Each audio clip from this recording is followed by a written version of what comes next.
Howdy, folks. I know I've been neglecting you on my story time, so I'm bringing you one that was very weird. Definitely a very weird incident, very tragic as well. And I'm trying to remember how long this is. Probably guesstimating 9 years ago. I don't remember, but where I worked at another bait shop that was very busy, very well known. At times we had high turnover rate because it was long hours and stuff like that. But a friend of mine, who I've mentioned in the past, who's kind of a bigwig in the Marine Corps now, he grew up with a friend of his, and they were still close. You know, not as close as they used to be, but his name was Kevin. And Kevin apparently had fallen out of a Jeep at one time and uh, suffered, like severe brain trauma. Then he was kind of recovering, but at times he would still have seizures, or let's just he just was never the same. And so when we were in transition, I needed another employee, and Billy reached out to the owner of the bait shop and this, that, and the other thing. And this guy was supposed to start with me in a few days. And what he had done was he purchased a little skiff, nothing big and fancy or anything. I want to say it was like a 17 footer or something, and he decided to go to the Keys. So he went to the Keys by himself, and um, it was like, I won't say his last hurrah, but he wanted to just hang out and just enjoy tranquility after all the trauma he's been through. This was way after he gone through rehab and recovery, but he still had some issues. And so one of the things he was not supposed to do was swim, because he could have a seizure and drown and stuff like that. So I was working at the bait shop, and I remember we had talked on the phone. He and I had talked on the phone, and about something, about the schedule or something. I don't know. It was like a day or two before, and all of a sudden, I forget what day of the week it was, but it had to be Friday, Saturday, or Sunday, most likely, because that's what I worked 99% of the time when I worked there. But these young guys call and said, "Hey, we we we're down here in the Keys. I forget what part of the Keys. Don't ask me because I don't even remember. I don't even know." And we were out fishing, and we saw this little skiff, like on a sandbar, and we were fishing again today, and we noticed it was still there, so we boarded it, and we found a wallet, a phone, and a little bit of marijuana. The family does not know about that. I'm going to tell you why. But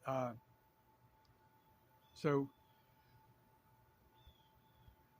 they're they're telling me that this looks like one of the last calls he made. And I said, "Yeah, this is where he's supposed to start. I know of him. I know his best friend very well." I said, "Do me a favor. Let me make some phone calls. Let me get back to you." I said, "I know he's had some medical problems, so you're probably doing something right." So they disposed of the marijuana to save dignity in case it was a death, which it was looking like it was going to be a death. And I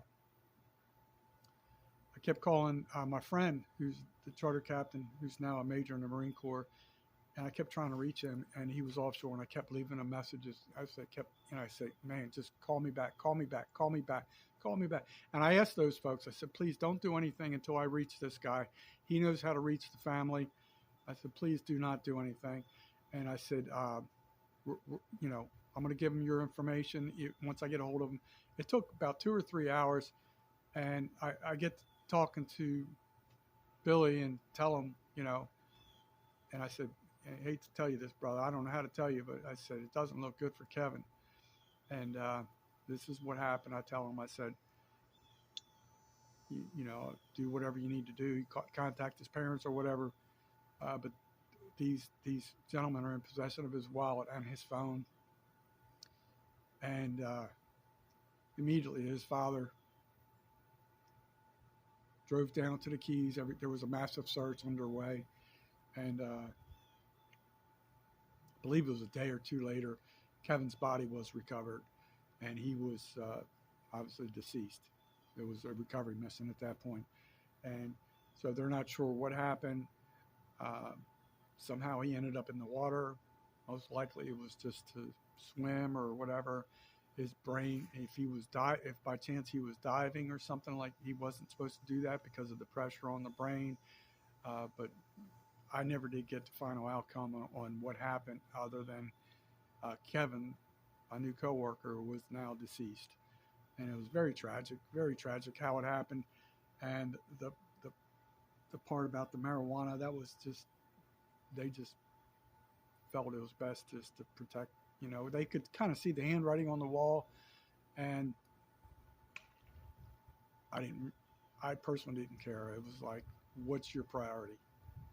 Marijuana or a death? You know, I'm sure the marijuana didn't cause him to die that particular day, but it, you know, it did happen.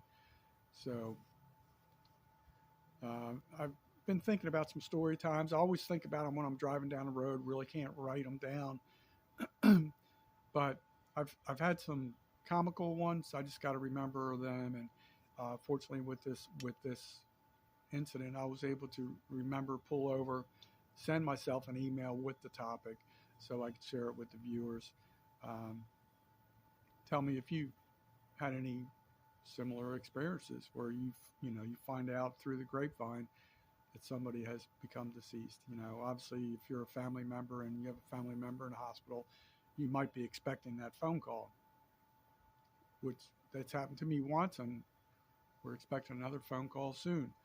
But to just hear it the way it happened, it was pretty crazy. But that's that.